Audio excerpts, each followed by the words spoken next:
Hello, this is Dr. LeBlue representing hypnosishelps.info, and I'm here today to give a good example of how psychiatric hypnosis can help with a medical problem.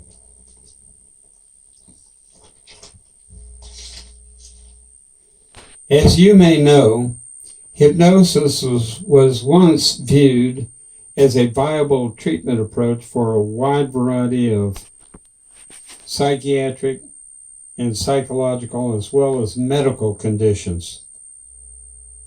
And more recently, it has achieved recognition for its help with addictions such as cigarette smoking, alcoholism, and drug addictions. The father of hypnosis, for example, Dr. Franz Antoine Mesmer, even successfully restored the vision of a 9-year-old girl who we know today was probably suffering from a medical condition known as hysterical blindness. But due to the fact that hypnosis stopped being taught in the medical schools in the 1960s and never became an academic subject in any of the other various graduate schools such as psychology, social work, or counseling, it today remains as the illegitimate mother of all methods of psychotherapy.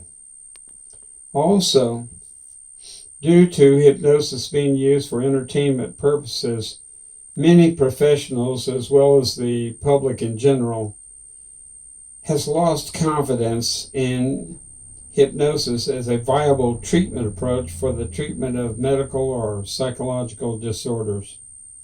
But today, I'm going to present a case for your consideration that I hope will help to restore confidence in hypnosis as a treatment tool equal to or superior to many of the other more readily used treatment modalities of today. This is a case of a 39-year-old female who suffered from a disabling pain that prevented her from leading a normal life. She was married and had children, but suffered so much pain that she had great difficulty in being a wife, mother, or a working family member. Notably, when she was referred to me, she had racked up a whopping 10-year medical treatment history that included 2 surgeries, 3 years of psychiatric treatment, as well as 7 years of medical treatment, all to no avail.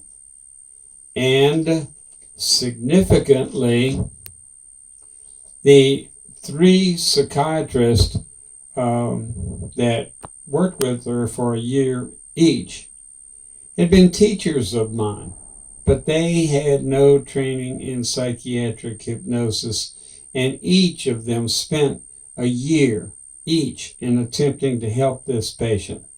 Once again, to no avail. The patient was first diagnosed as suffering from lupus and was told that she was going to die. The family was even told to make funeral arrangements, to buy a casket, etc. But she didn't die. Then she was misdiagnosed as suffering from gallbladder disease and underwent a surgery for gallbladder removal. Once again, to no avail, and once again she was misdiagnosed as having a problem with her coccyx, the little bone at the bottom of her tailbone. But the surgery revealed that there was no problem there. Then the most logical thing had to be happening. This had to be a problem in her head. And she received a referral at that time to a psychiatrist who treated her for a year and referred her to another psychiatrist who treated her for a year, and he referred her to another psychiatrist who treated her for a year. At that time, what happened was, after all that treatment, her husband, who was a pilot in the Air Force, took his wife to see his flight surgeon, who spent a short time with her and wrote something in her chart. While handing the chart to the husband, recommended he take her to another hospital, which he proceeded to do. However, on the way, while the husband was driving, the patient read what the flight surgeon had written in her chart, and she then lost her temper, and they had a minor accident. What the doctor had written was, quote, very hysterical. Consider for long-term psychiatric hospitalization, unquote. And at the emergency room, the case was referred to me. And thank God I had all of the training in psychiatric hypnosis that I had, because otherwise I don't think I would have accurately diagnosed the case correctly. Initially, I couldn't help but agree that this lady was indeed very hysterical. But from reviewing the case history, I found that this lady was justified in being very hysterical. Significantly, during the approximately 15 years of marriage, there had been at least 5 Western Union telegram threats of divorce, all unannounced. No wonder this patient was hysterical. But thanks to the psychiatric diagnostic training I had received, I suspected that there had to be a deeper reason. And with hypnosis, I was indeed able to find out just what that reason was and treat the patient appropriately. What I discovered was that this patient had experienced a traumatic experience in her childhood. And she was suffering from this traumatic childhood experience. She had been abandoned by her mother at age 9 and understandably suffered from abandonment anxiety and even more ever since. It is important to recognize and remember the fact that the human brain is indeed a magnificent piece of equipment. In this case, it converted the psychic stress of abandonment to something easier to deal with, physical pain, and completely suppressed the psychic pain and the psychic memory of abandonment. So all of those years, this patient was treated inappropriately and unsuccessfully until hypnosis unlocked the puzzle. And once the correct diagnosis was established, she was easily treated appropriately.